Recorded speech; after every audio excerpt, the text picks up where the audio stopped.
Silic. Ya se ve, ¿verdad? Sí, podemos continuar. Bueno, buenas tardes. Nosotros somos el simposio número 4 y les vamos a presentar los trastornos de la paratiroides. Yo les voy a hablar acerca del hipoparatiroidismo agudo y crónico. Entonces, ¿qué es el hipoparatiroidismo? Esta es una deficiencia endocrina que es poco frecuente y esta es caracterizada por una concentración baja de la paratormona en la sangre.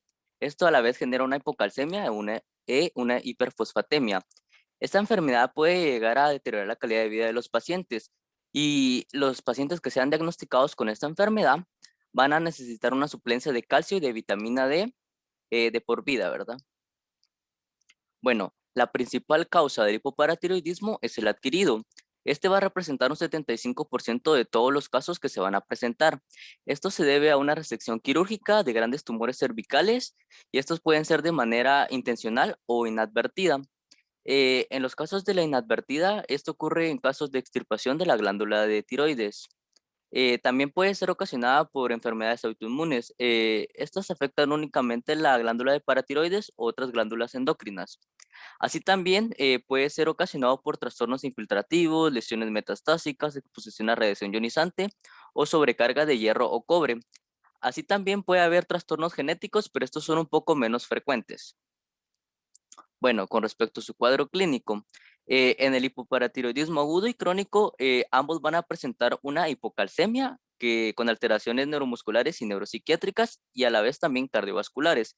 Pero los síntomas del hipoparatiroidismo agudo va a presentar parestesias, que son sensaciones de cosquilleo, calor o frío. Así también un entumecimiento perioral, mialgias, que es dolor muscular y debilidad muscular. Y los síntomas del hipoparatiroidismo crónico va a presentar tetania y convulsiones, dolor abdominal, disfagia, broncoespasmo y estridor, que es un sonido respiratorio agudo resultante del paso turbulento del aire en la laringe. Así también va a presentar dificultad para la micción por espasmos en el músculo liso. Bueno, con respecto a la fisiopatología, podemos mencionar que las glándulas de paratiroides son 4. Estos están localizados por detrás de la glándula tiroides, así como se observa en la imagen, que son unos 4 puntitos, ¿verdad? Estos van a producir la paratormona, que es que la función principal de esta es mantener la concentración de calcio líquido extracelular en un margen normal. Y toda tendencia que sea de hipocalcemia queda contrarrestada por mayor secreción de esta hormona, la paratormona, ¿verdad?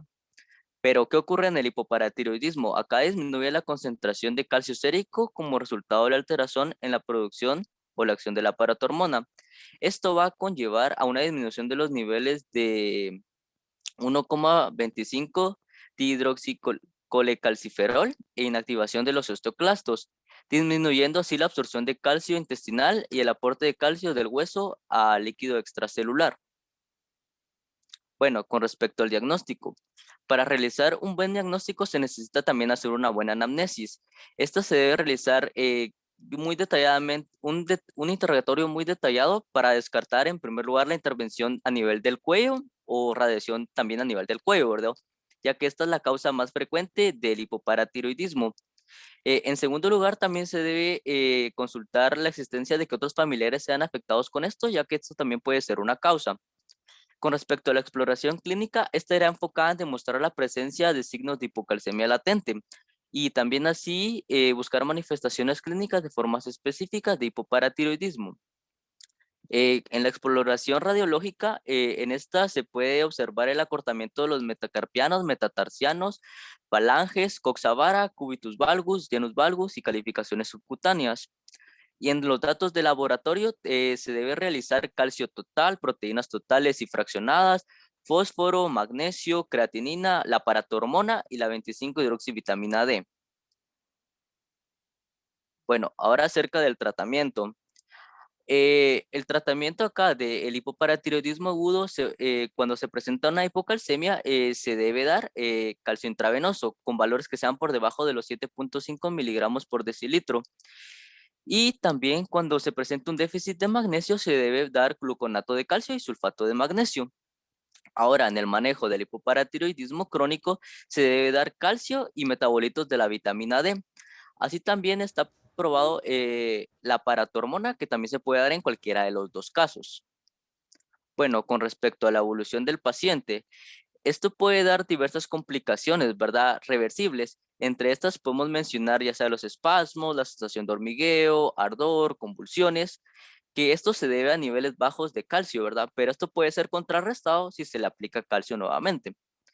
Bueno, ahora con respecto al pronóstico, este si se hace de manera temprana tiene un buen pronóstico, pero si se hace de manera tardía ya no va a ser tan bueno, ya que todos los cambios anatómicos que se han presentado a lo largo de la patología pueden llegar a no ser irreversibles. Bueno, ahora Sixa no presentaba incidencia, prevalencia ni mortalidad. Entonces, lo único que presentó fue morbilidad, ¿verdad? Entonces, podemos observar que los pacientes, la mayor morbilidad se asocia en pacientes que tienen de 15 a 19 años y los pacientes de menores a un mes, de 5 a 9 años, de 10 a 14 años y de 55 a 59 años presentan una mayor morbilidad. Así también el sexo más afectado es el sexo femenino. Y también se logra ver que el departamento de Guatemala es el que presenta una mayor morbilidad en este caso.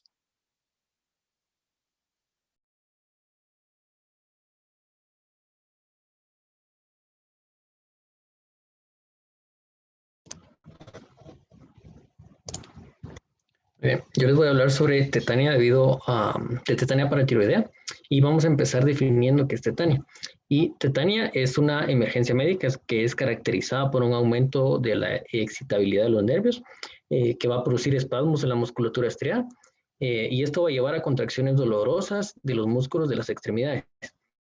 Acá podemos ver una imagen de cómo se da un espasmo carpopedal debido a una tetania hipocalcémica de la mano, la cual lo vamos a explicar más adelante. La siguiente, por favor.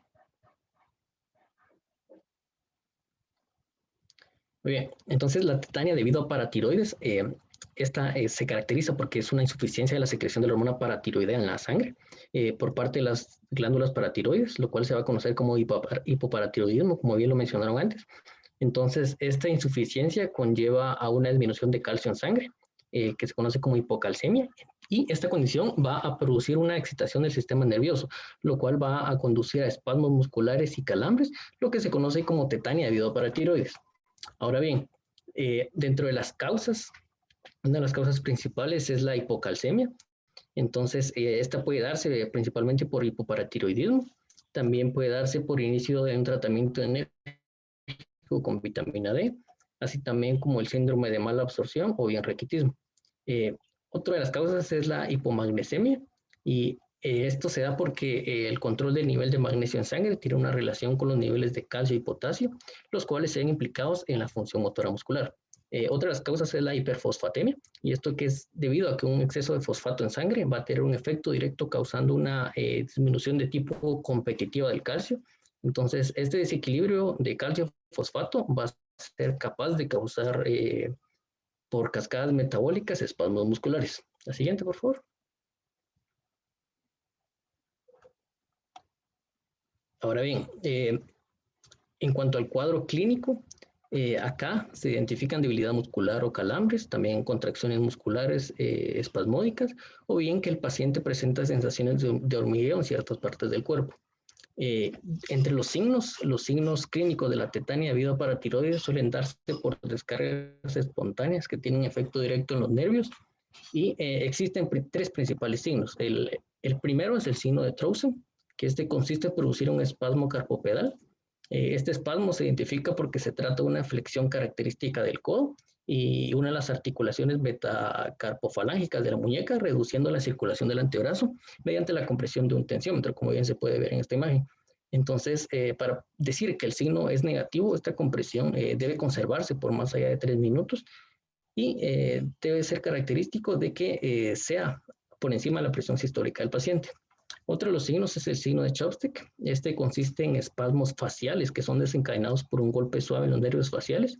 Esto debido a la contracción rápida y unilateral de los músculos faciales, sobre todo el músculo orbicular de los párpados y el risorio de Santorini, tal como se puede observar en la imagen inferior. Y por último tenemos el signo de Frank Hochwald, que este consiste en la producción de un signo de Trousseau espontáneo. Sin embargo, este se da en el antebrazo opuesto. Entonces, este lo que va a determinar es hipocalcemia marcada. La siguiente, por favor.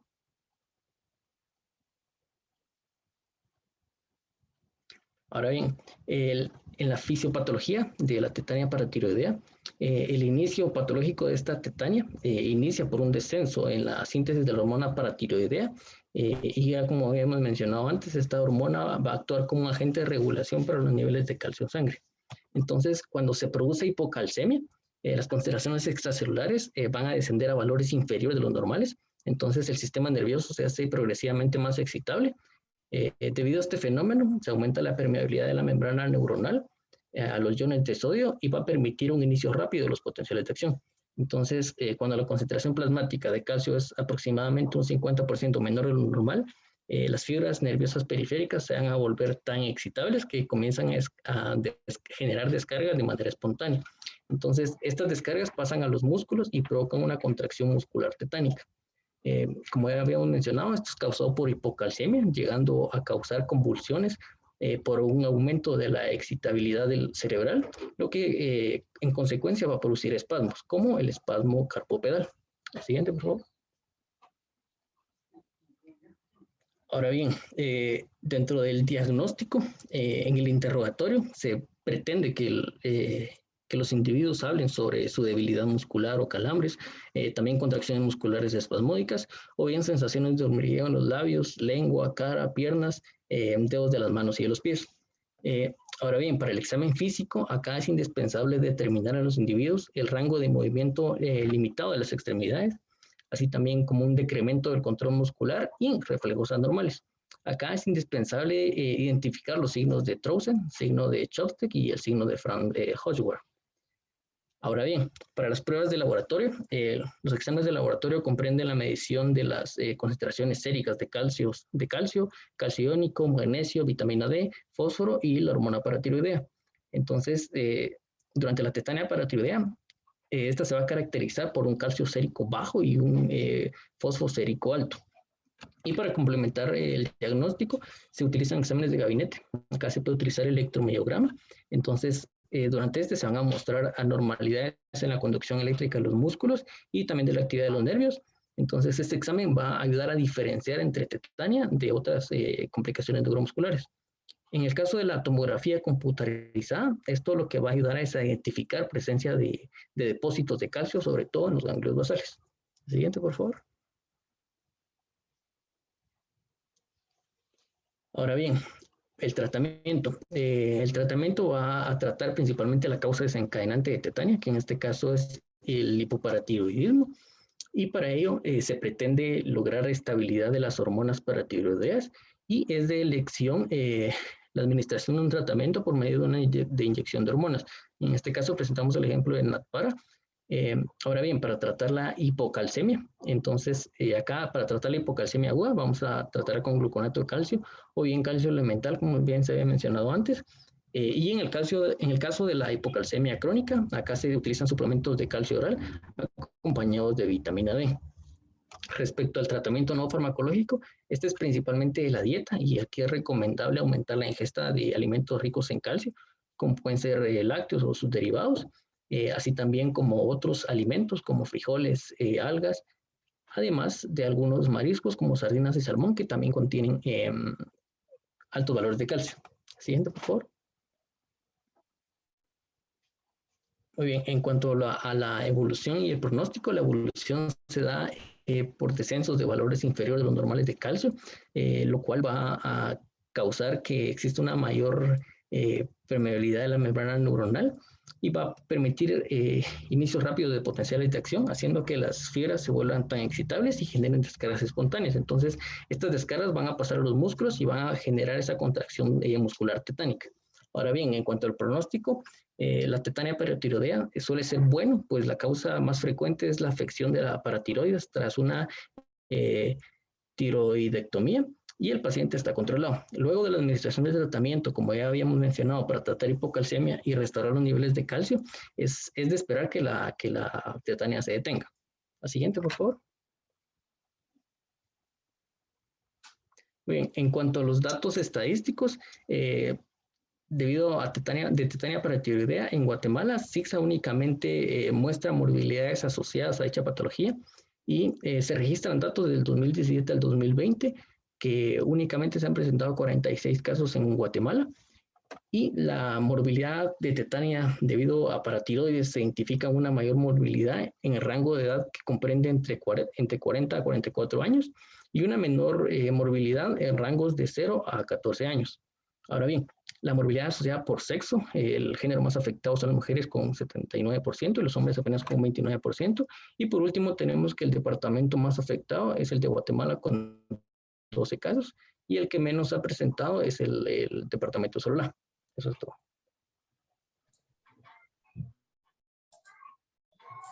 Buenas tardes, yo les voy a hablar sobre el hiperparatiroidismo primario. Pues en el cuello tenemos 4 glándulas del tamaño de una arveja aproximadamente que producen la hormona paratiroidea.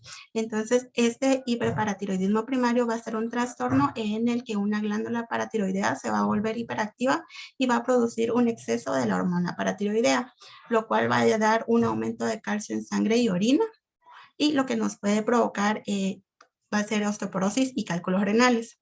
La etiología o la causa más común generalmente va a ser un bulto no cancerígeno en una de estas glándulas y lo que va a hacer es que se vuelva hiperactiva como había mencionado. Otra causa, pero es la menos común, es que este hiperparatiroidismo sea a causa de un cáncer paratiroideo. Siguiente, por favor. En el cuadro clínico, las manifestaciones de estos síntomas generalmente van a ser el resultado de daños o disfunción de los tejidos en donde el calcio que circula va a ser elevado, ¿verdad? En la sangre y en la orina, o que va a haber muy poco calcio en los huesos y entonces, como habíamos mencionado, nos puede producir osteoporosis, nos puede dar una frecuencia al orinar, un dolor abdominal o también nos puede causar dolor en las articulaciones. Siguiente, por favor. En la fisiopatología, pues los órganos que son regulados por esta paratormona son los huesos, los riñones y el intestino. En los huesos lo que hace es que va a estimular la resorción ósea por los osteoclastos y esto va a incrementar el calcio extracelular. Los fosfatos también van a ser liberados hacia el líquido extracelular y por este proceso. Entonces, esta paratormona va a tener dos efectos sobre el hueso que van a provocar la absorción tanto de calcio como de fosfato. La primera va a ser rápida y se inicia en unos minutos y se va aumentando durante varias horas, lo que va a activar las células óseas que ya existen. Y la segunda fase, pues, es una fase lenta y se da como el resultado de una proliferación de la absorción osteoclástica.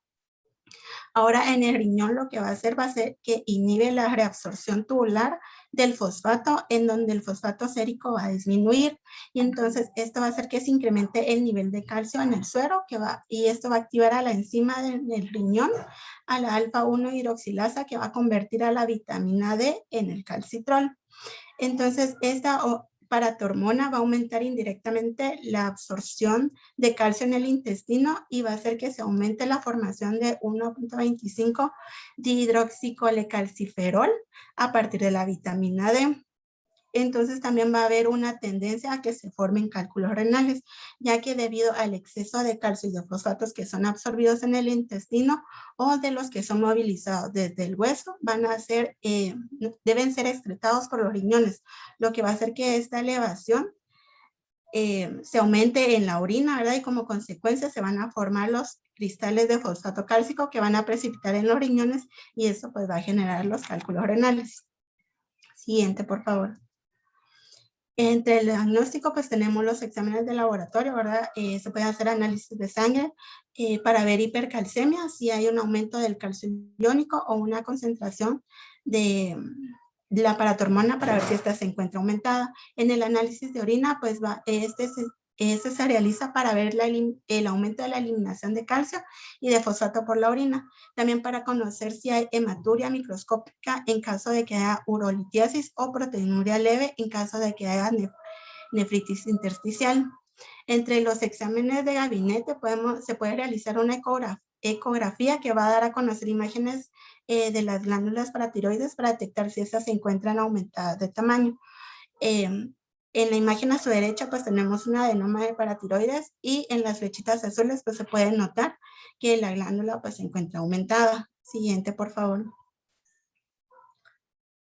También se puede realizar radiografías óseas para observar si hay presencia de atrofias, ¿verdad? En la imagen a su izquierda, pues pueden ver que generalmente van a ser más visibles en las falanges distales, como la deformidad que se nota en los dedos, ¿verdad? Que se da un engrosamiento y un acortamiento de estas falanges.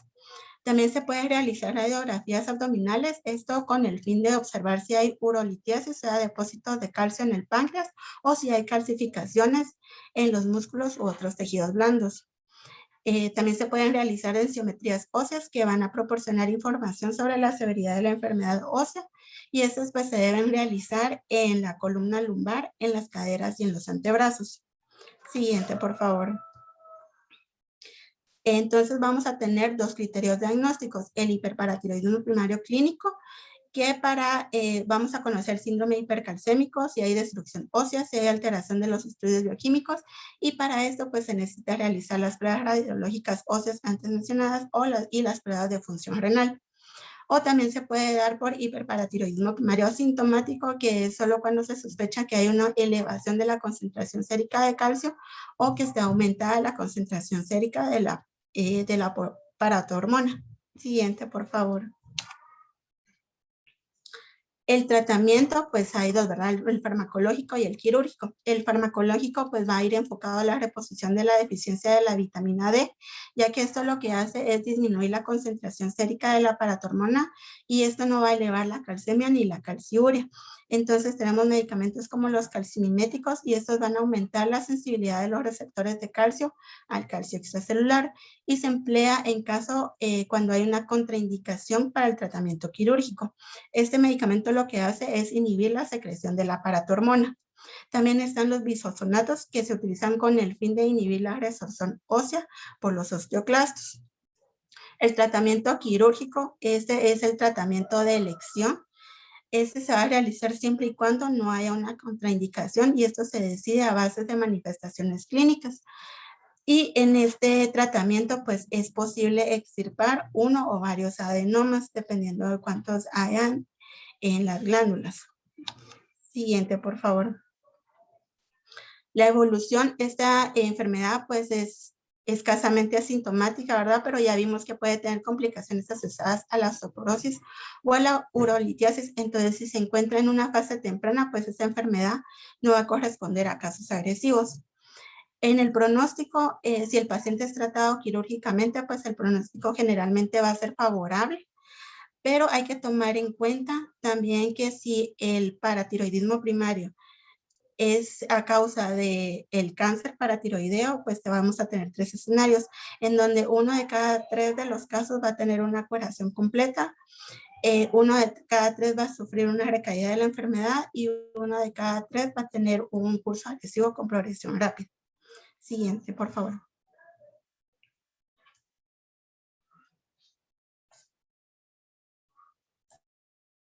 Bueno, yo les voy a hablar sobre el hiperparatiroidismo secundario, que a diferencia del primario, su causa más frecuente es una hiperplasia de todas las glándulas paratiroides generada por una hipersecreción de la PTH asociada a una hipocalcemia, que son niveles bajos de calcio en la sangre. Estas se dan mediante el padecimiento de 3 patologías. La primera es la insuficiencia renal, que es como la más mencionada o la más relacionada con este tema, ya que esta genera como un efecto colateral que se tenga una déficit de calcitriol y una retención de fósforo debido a un filtrado glomerular, los cuales vamos a ver como más adelante en la fisiopatología. También se tiene lo que es la osteomalacia, que es una patología que en sí la patología genera un déficit de vitamina D que altera la PTH y también se puede ver cuando está asociado a una hipermagnesemia severa, que son niveles altos de magnesio, que lo que hace es que daña la secreción de la PTH y ocasiona también una hipocalcemia, ¿verdad? Siguiente.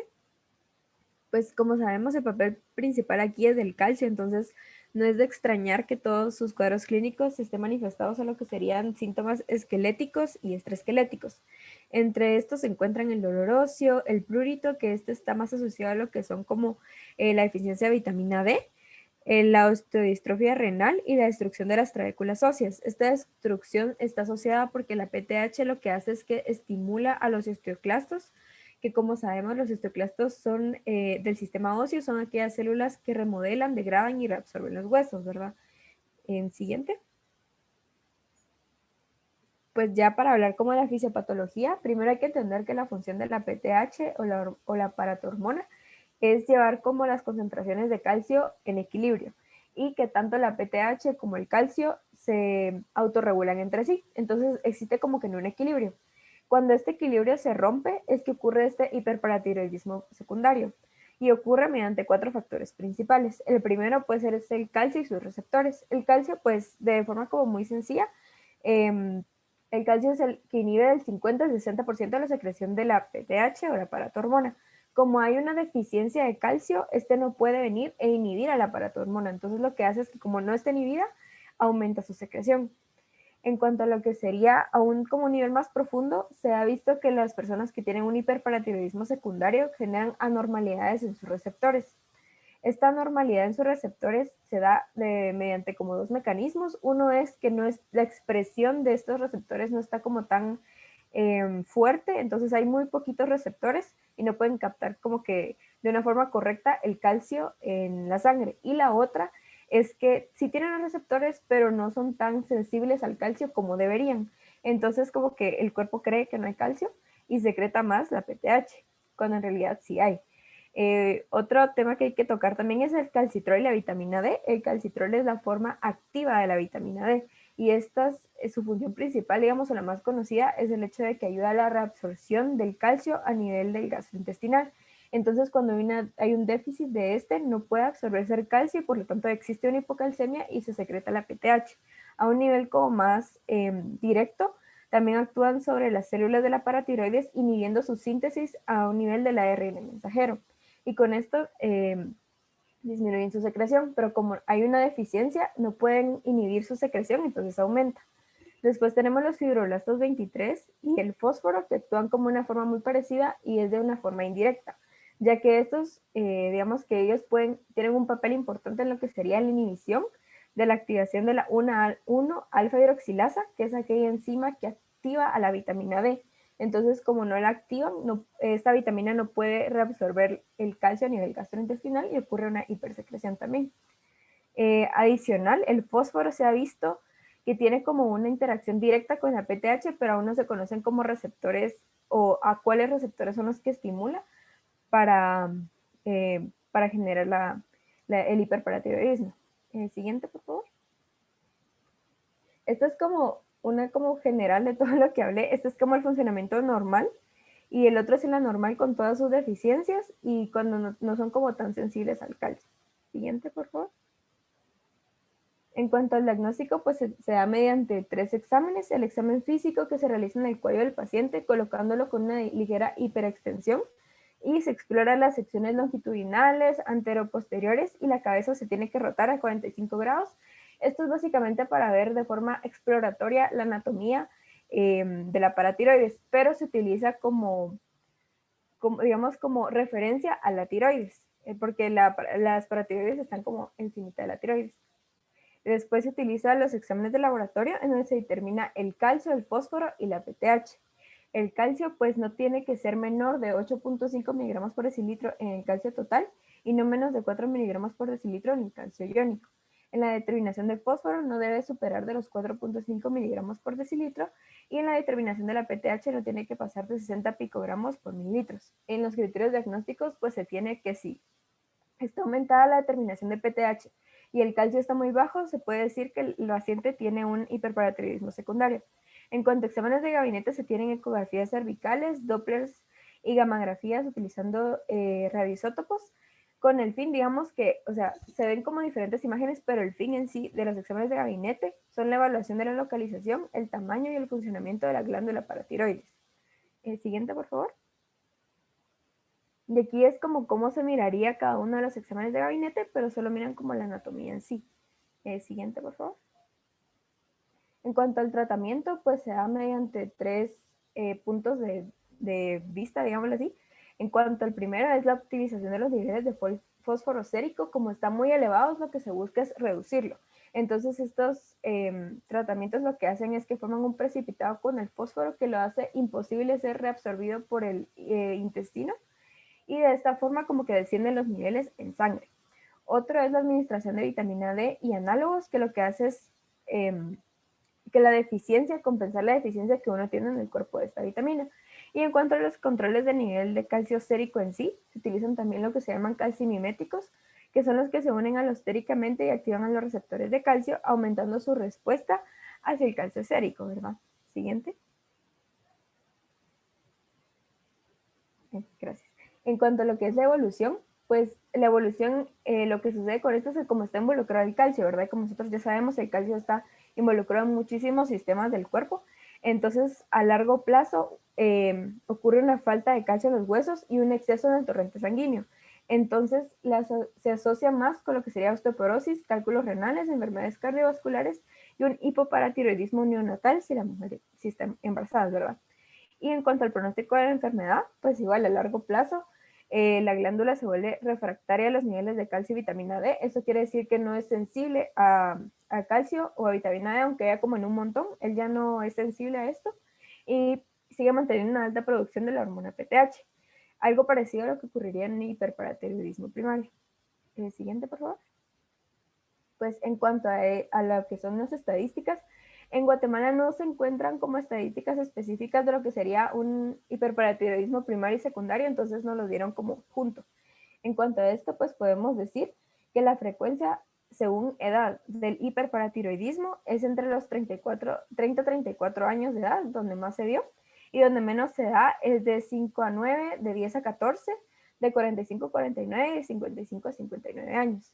En cuanto a departamentos, tenemos que Guatemala es el más afectado, y al menos el afectado es en Izabal, si no estoy mal, era solo un caso de hiperparatiroidismo el que tenía. Y en cuanto a sexo, pues como se ve, el femenino es como que el más afectado, el masculino, ¿verdad? Siguiente. Ahora les voy a hablar sobre la enfermedad de Recklinghausen. Es un trastorno autosómico en donde dos copias de un gen anormal se presentan en una persona y entonces desarrolla la enfermedad. Entre las complicaciones hay lesiones cutáneas, complicaciones ortopédicas y alteraciones funcionales. En cuanto a las formas de la enfermedad, se presenta neurofibromatosis tipo 1, neurofibromatosis tipo 2, y subomatosis, que es una variante de la neurofibromatosis tipo 1. La más común es la neurofibromatosis tipo 1. Siguiente, por favor. Siguiente.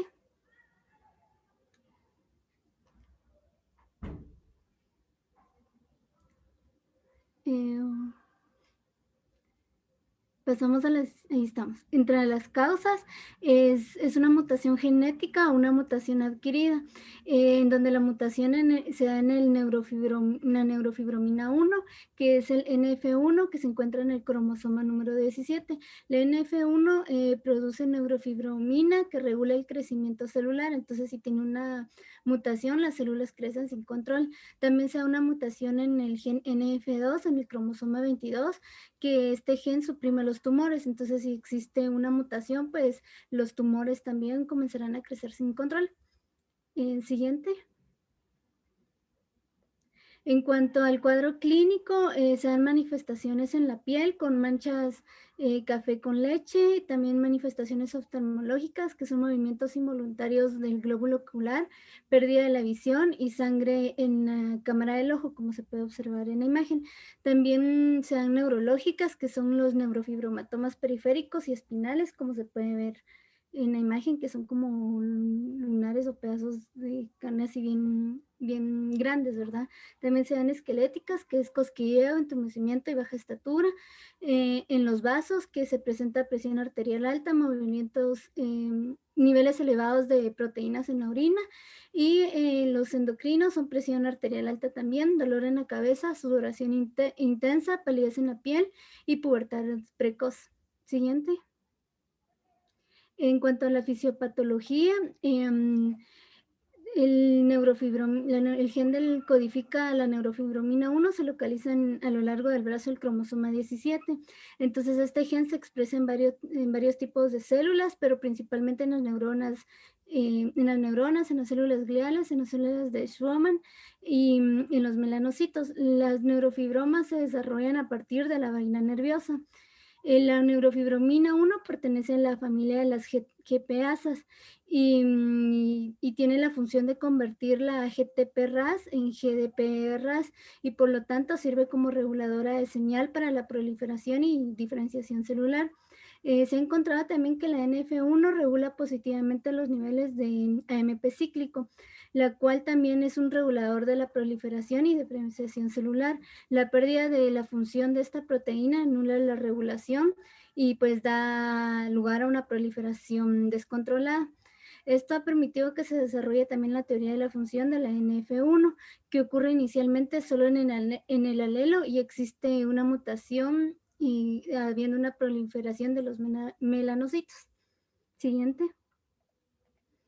En cuanto al diagnóstico, se da un diagnóstico presuntivo en donde se observa si el paciente tiene 6 o más manchas de color café leche, 2 o más neurofibromas, pecas en la región axilar, tumores en el nervio óptico, 2 o más nódulos de Leach, una alteración ósea o si el paciente presenta o tiene un familiar con la enfermedad. En cuanto al diagnóstico diferencial, se tiene que diferenciar de enfermedades como con alteraciones de la pigmentación, síndrome de hipercrecimiento localizado y otras enfermedades que también causan tumores. Esto se hace con ayuda de los exámenes de gabinete y de gabinete. Entonces, ya para dar un diagnóstico definitivo, para esto se hace un examen ocular, exámenes de audición y equilibrio. También se hacen pruebas por imágenes como radiografías, tomografías y resonancia magnética. Los exámenes de laboratorio básicamente pues sirven como pruebas genéticas durante el embarazo y entonces así pues ver qué tan probable es que el niño desarrolle la enfermedad. Entonces, si el paciente presenta 2 o más criterios del diagnóstico presentivo evaluados con los exámenes de gabinete, se confirman que pues padece la enfermedad. Siguiente. En cuanto al tratamiento, pues las evaluaciones son evaluaciones periódicas que se le da a lo largo de la vida del paciente. Entonces, se evalúa lo que es su maduración sexual, entonces se hace una visita al médico a partir de los 5 a los 21 años. Se hacen también un screening de visión, en donde pues se visita al oftalmólogo 2 años con el objetivo de una exploración dependiendo del historial médico del paciente. También se hace un screening auditivo, en donde se debe tener una evaluación constante y visitar al especialista a partir de los 4 años. En cuanto al crecimiento en la tensión arterial, exámenes de la piel y los neurológicos y los óseos se hacen a partir de los 3 años, o sea, se visita al médico. Se hace también una visita psicológica con el objetivo de dar seguimiento a partir de los 0 años para ver cómo va su desarrollo motriz y también por cuestiones de autoestima por parte del paciente debido a los tumores que suelen crecerle de los neurofibromatomas. Y también si el paciente desarrolla tumores, es una extirpación por laparoscopía, cirugías para extirpar los quistes y cirugías plásticas si el paciente así lo desea.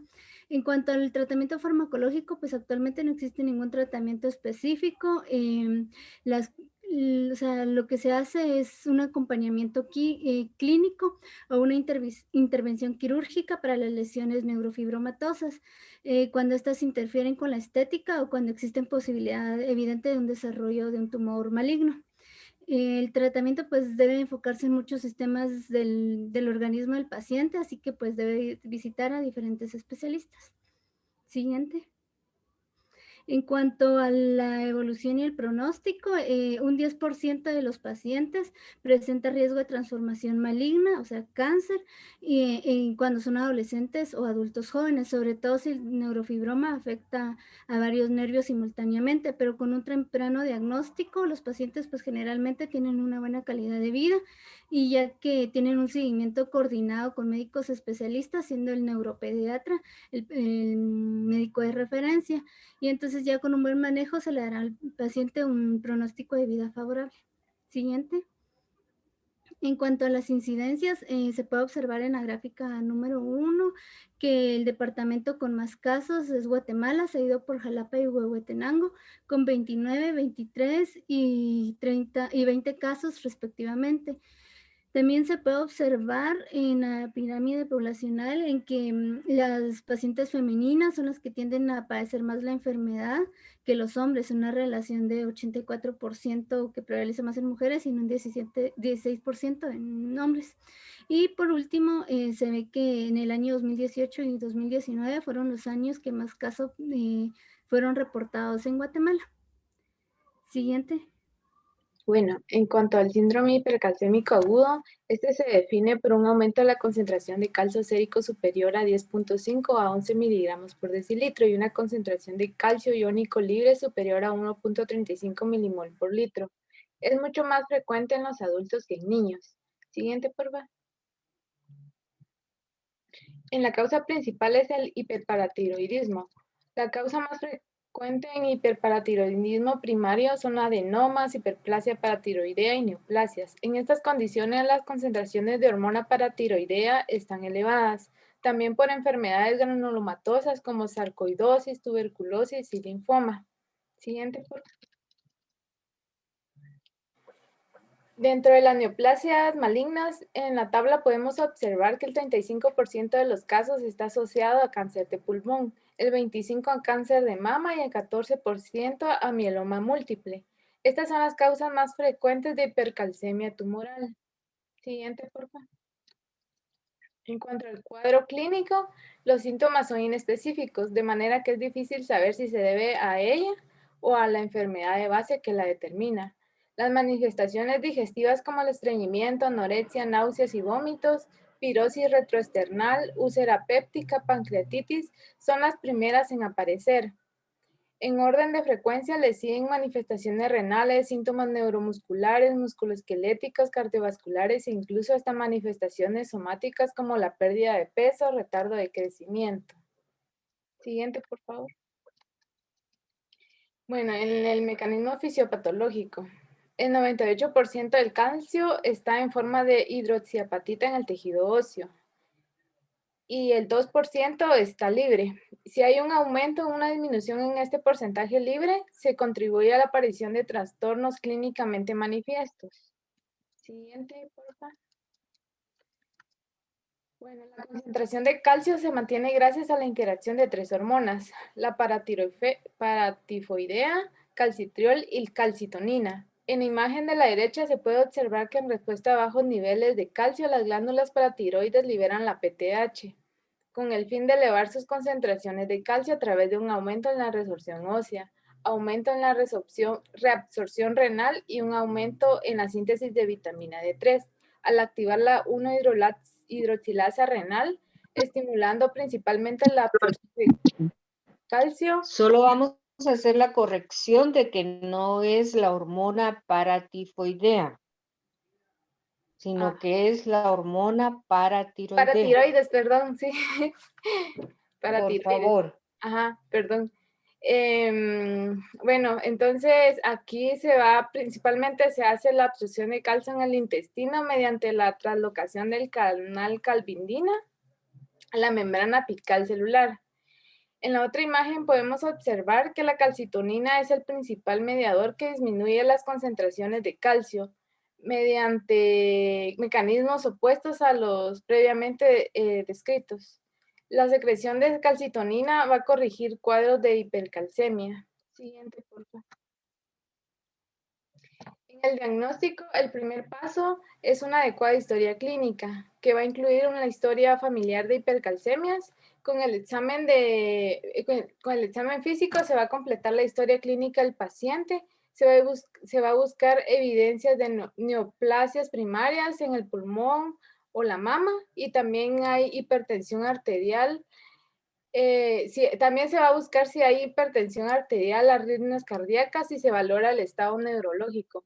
En los exámenes de laboratorio se van a incluir pruebas de electrolitos, nitrógeno ureico en sangre, creatinina, calcio ionizado, fosfato, PTH, fosfatasa alcalina e inmunoelectroforesis de las proteínas séricas. La causa se evidencia a partir de estos datos del examen clínico y de los resultados de las pruebas de laboratorio. Siguiente, por favor. En el diagnóstico, exámenes de gabinete, el electrocardiograma va a buscar signos de hipercalcemia. En imagen superior derecha, en B, podemos observar que hay un acortamiento en el intervalo QT de 0.30 segundos. La radiografía de tórax va a revelar enfermedades granulomatosas como tuberculosis, sarcoidosis y silicosis, además de cáncer primario, lesiones líticas, la enfermedad de Payet en huesos de hombros, costillas y columna vertebral torácica. En la imagen de la radiografía de tórax podemos ver que la flecha verde señala consolidaciones irregulares en lóbulos superiores y la blanca adenopatías en el ilio en un caso de tuberculosis postprimaria. Siguiente, por favor. En el tratamiento, en la hipercalcemia aguda sintomática es necesario rehidratar agresivamente, completando con diuréticos de ACE y valorar individualmente la necesidad de terapia de apoyo como los bifosfonatos. En el tratamiento farmacológico es de 4 escalones. El primer escalón terapéutico, primero se va a rehidratar al paciente con suero salino isotónico y durante los primeros 2 días. En el segundo escalón se va a administrar agentes que bloquean la reabsorción de calcio depositado en el tejido óseo, como la calcitonina o corticoides como metilprednisolona o mediante una combinación de ambos. En el tercer escalón, si la respuesta no ha sido la adecuada, se va a administrar bifosfonatos como el pamidronato o el etidronato. En el cuarto escalón, en situaciones de especial gravedad, con insuficiencia renal o cardíaca, o en caso de que el tratamiento no reduzca la calcemia por debajo de 14 miligramos por decilitro, se va a recurrir a hemodiálisis o diálisis peritoneal, con dializados exentos de calcio. Siguiente, por favor. En el tratamiento quirúrgico, la paratiroidectomía total con autotrasplante heterotópico. Esta se indica en hiperparatiroidismo primario, o una biopsia intraoperatoria que va a determinar la extensión del tumor. Este es más que todo indicado en niños con adenomas paratiroides. Siguiente, por favor. En la evolución de la enfermedad, este suele evolucionar a cálculos renales con gran contenido de calcio y en algunos casos se va a producir una insuficiencia renal, pero se remite con el tratamiento. Sin embargo, si se acumula cierta cantidad de calcio en los riñones, el daño puede ser irreversible. Siguiente, por favor. Bueno, en el pronóstico, este va a depender de la causa y severidad de la hipercalcemia. En la hipercalcemia leve hay pocas complicaciones o ninguna complicación con la salud del paciente. También puede ser por una causa genética o de dieta y el pronóstico sería optimista.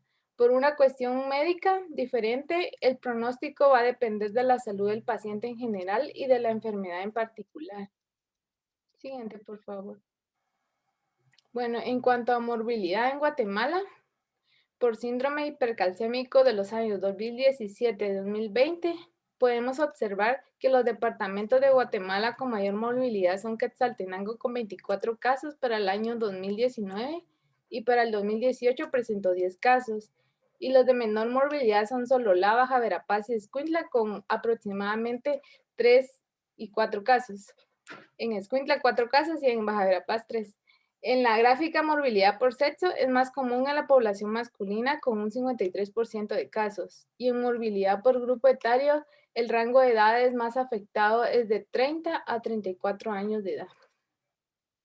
Siguiente. El pseudohipoparatiroidismo. Este es un conjunto de trastornos que va a ser poco frecuente, que se va a dar muy infrecuentemente y se va a caracterizar por la presencia de una resistencia en la paratormona y hipocalcemia y la hiperfosfatemia. Este también se puede presentar valores normales o valores altos de la paratormona, pero pues aquí la característica es de que no va a estar bien su función, que es lo que hace referencia a la resistencia. En las causas de la resistencia hormonal, pues se dice que es por defectos en la subunidad alfa de la proteína G estimulador ya que esta pues está codificada por el gen GNAS. Siguiente, por favor. Bueno, los tipos de pseudohipoparatiroidismo generalmente son tres, tipo 1, 2 y el pseudohipoparatiroidismo. El tipo 1 se va a dividir en tres, que es A, B y C. En el tipo 1 y el tipo 2 se va a notar que va a haber un alto, elevado valor de la hormona.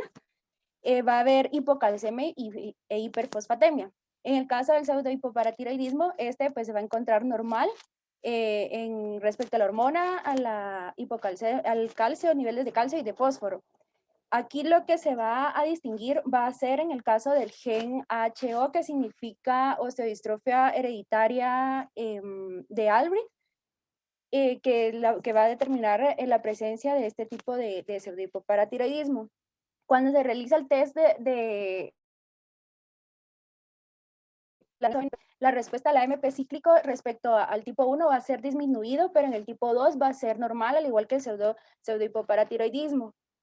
También se va a caracterizar por una resistencia multihormonal que generalmente se va a ver en el tipo 1A y en el tipo 1C. En el 1B se va a ver, pero va a ser como que más delimitado.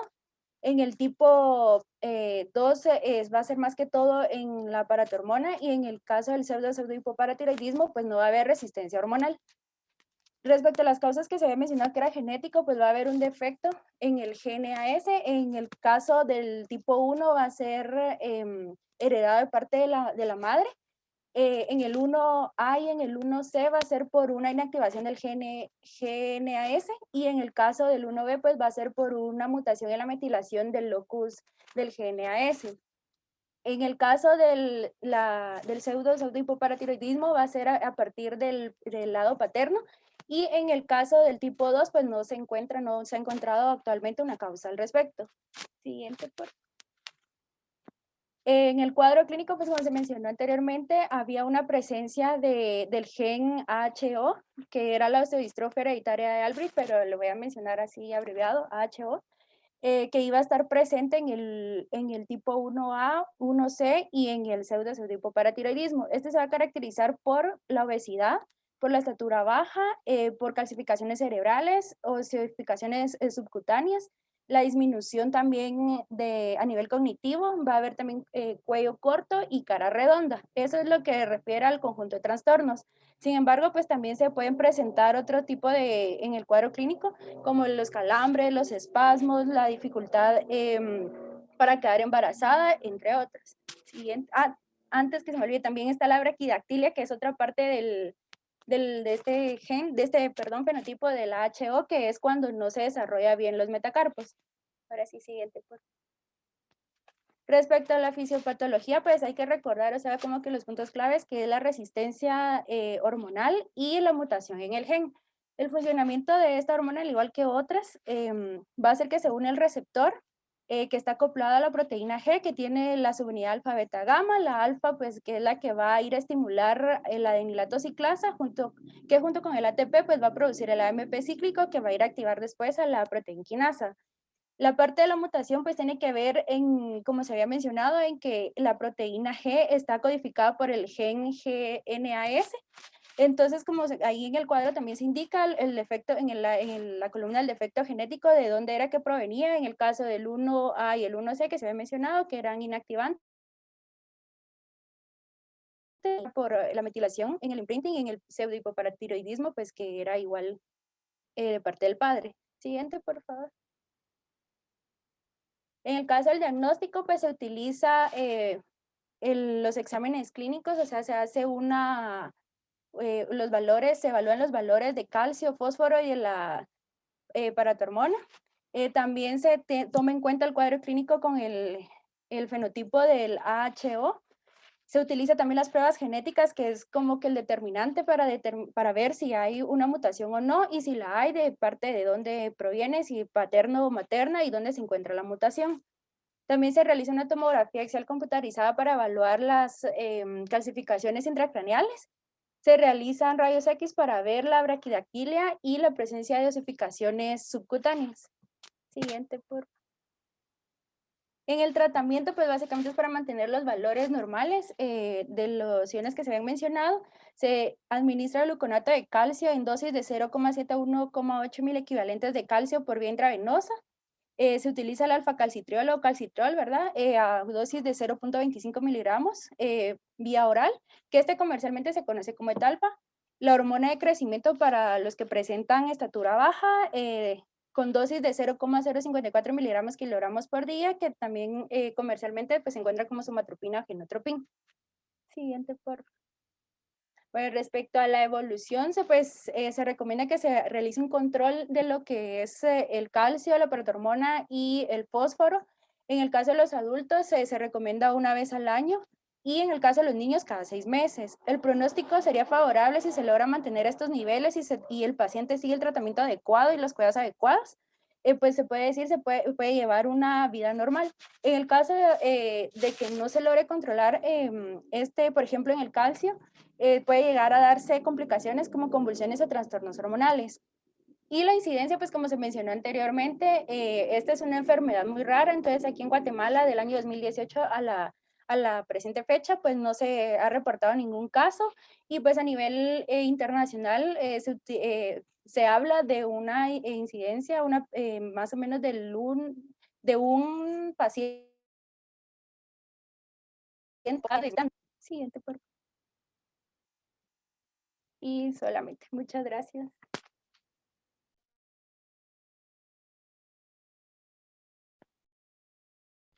Bien, con eso concluyen los 2 simposios del día de hoy. No sé si tienen alguna pregunta o comentario.